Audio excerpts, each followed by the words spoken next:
ഏറ്റവും കൂടുതൽ എന്നെ ഇന്നും ട്രോൾ ചെയ്യുന്നതും എല്ലാ പക്ഷക്കാരും ആക്രമിക്കുന്നതും എൻ്റെ ഈ ഡ്രസ്സിന്റെ ഒരു കാര്യത്തിന് വേണ്ടിയിട്ടാണ്. ഞാൻ ചോദിക്കാതിരിക്കുന്നത് ജനിച്ചപ്പോൾ പോലെ ഉള്ളതാണ്.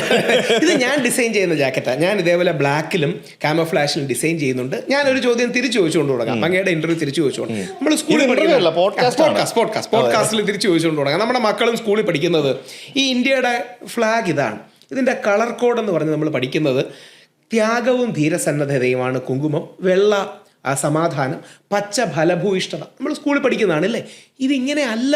എനിക്ക് എന്ത് ചെയ്യാൻ പറ്റും? മഹാത്മാഗാന്ധി ഏപ്രിൽ 13, 1921 ഈ കളർ എന്താണെന്ന് അദ്ദേഹത്തിൻ്റെ യങ് ഇന്ത്യയിൽ എഴുതുന്നുണ്ട്. ഈ ഫ്ലാഗ് ഡിസൈൻ ചെയ്യുന്നത് പിങ്കാളി വെങ്കയ്യ എന്നൊരാളാണ്.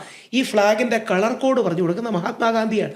മഹാത്മാഗാന്ധി ഏപ്രിൽ 13, 1921 യങ് ഇന്ത്യയിൽ എഴുതുന്നു, ഈ കാവ്യ കുങ്കുമന്ത്രം കാണിക്കുന്നത് ഹിന്ദുക്കളെയാണ്. ഹിന്ദു, ബുദ്ധിസ്റ്റ്, ജെയിൻ, സിഖ് എന്ന് പറയുന്ന ധാർമ്മിക് റിലീജിയൻസ്, അതാണ് ഉദ്ദേശിക്കുന്നത്. ഹിന്ദുക്കളെയാണ്.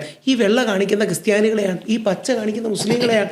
ഈ 3 വിഭാഗം ഒരുമിച്ച് ജീവിക്കണം. അതാണ് ഈ കൊടിയുടെ അർത്ഥം.